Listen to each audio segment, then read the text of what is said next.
Magandang umaga sa inyong lahat mga kapatid.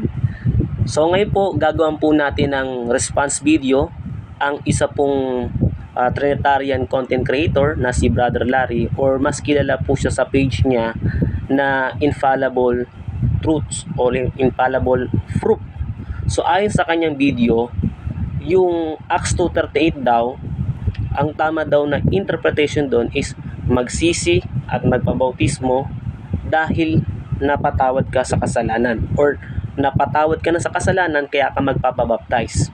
So ginagawa nila ito sapagkat hindi po sila agree na kinakailangan ang bautismo para sa kapatawaran ng mga kasalanan. So ang tawag sa ganito pong klase ng argument is the causal use of Greek eis.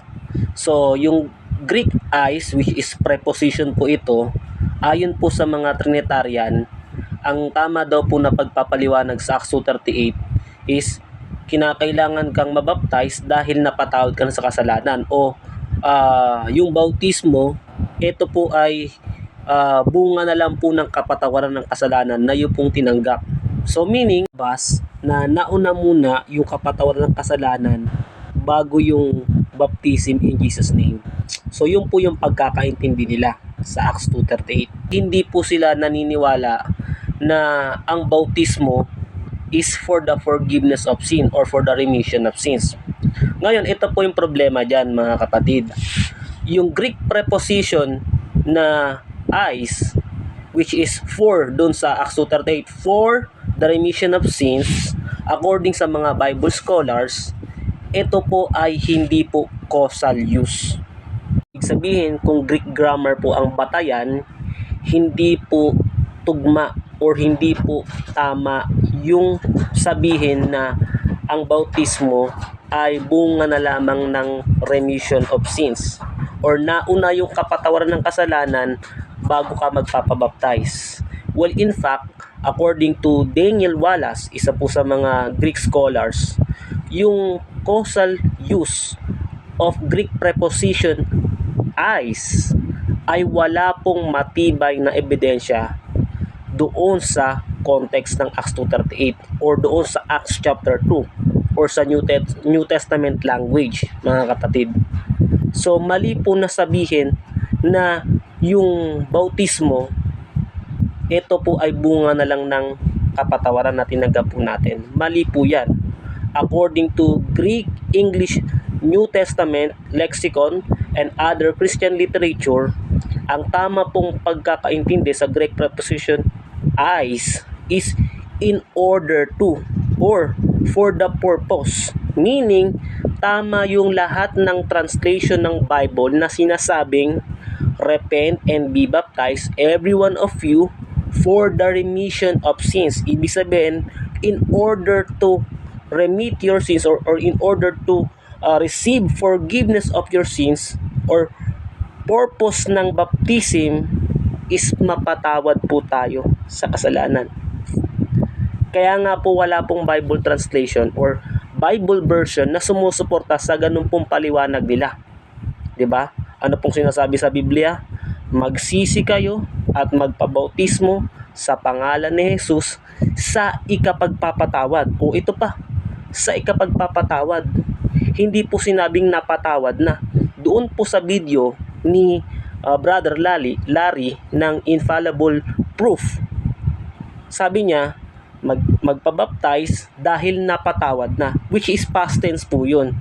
Yung remission of sins, ang kanya pong meaning sa context po ng Acts 2:38 is future tense na magaganap pa lang kapag ikaw ay nagrepent at nagpabaptize in the name of Jesus Christ. So wala pong Greek scholars o wala pong honest na biblical scholars na sinasabing kinakailangan mo munang mapatawad bago ka magpabaptize, or kaya ka nagpabaptize kasi nauna yung kapatawaran, no? So mali po yung ganung pagkakaintindi mga kapatid. To prove na hindi po causal ang use ng Greek preposition eis doon sa Acts chapter 2 verse 38, basahin po natin yung Matthew chapter 26 verse 28, kung saan mababasa din po natin yung word po na for. Ang sabi po dito mga kapatid, for this is my blood of the New Testament which is shed for many for the remission of sins. So kung titignan po natin sa original Greek po nito, makikita din po natin yung Greek preposition is doon sa for the remission of sins. Meaning, tama po yung pagkakaunawa natin na ang purpose po ng repentance at baptism is for the forgiveness or for the remission of sins o para mapatawad tayo sa kasalanan na ito po ay kalakip ng dugo ng Panginoong Jesucristo for the remission of sins. So mali po na sabihin na because of o kaya po tayo magbabaptize is dahil napatawad na tayo sa kasalanan. Kung i-apply po natin dito yan, parang sinabi na rin po natin na naunang mapatawad yung kasalanan bago matigis ang dugo ni Kristo. So mali po ang pagkakaunawa ng mga kaibigan po nating Trinitarian.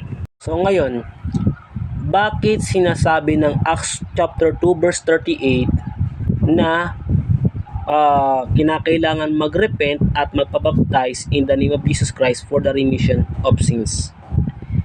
Dahil po nandoon po yung pangalan ng ating Panginoong Jesucristo.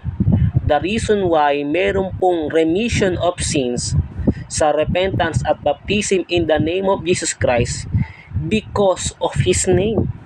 Yan po ang sinasabi sa Luke chapter 24 verse 47 na in His name shall be preached repentance and remission of sins. Ganon din yung sinasabi sa sa Acts chapter 10 verse 43. Through His name they shall receive forgiveness or remission of sins. Bakit? Dahil sa bautismo sa pangalan ng Panginoong Jesucristo, nandoon po ang kapatawaran ng mga kasalanan sa pangalan po niya. So kaya po nagtataglay po ng baptism o ng tinatawag na remission of sins dahil po sa pangalan niya. So hindi po lahat ng bautismo makapagpapatawad, especially kung wala po ang pangalan ng Panginoong Jesucristo. Kung ikaw ay nabaptize lamang in the name of the Father, Son, and Holy Spirit at wala po doon ang pangalan ni Jesus Christ, hindi ka nabaptize sa pangalan niya, kahit 1,000,000 beses ka pang mabaptize o malubog sa tubig, wala pong kapatawaran. Bakit? Kasi wala po ang pangalan ni Jesus Christ.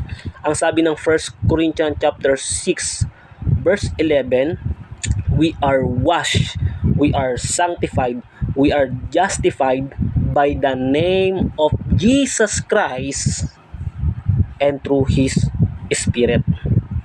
So yun po ang dahilan bakit po may remission of sin or may kapatawaran sa kasalanan o mga kasalanan sa baptism in Jesus name, dahil nandoon ang pangalan. Hindi po tayo nagdi-disagree na kinakailangan ng dugo ng Panginoong Jesucristo para tayo mapatawad sa kasalanan. Ang application po ng dugo ng ating pong Panginoong Jesucristo is kapag tayo po sumampalataya at nabautismuhan sa kanyang pangalan, mga kapatid.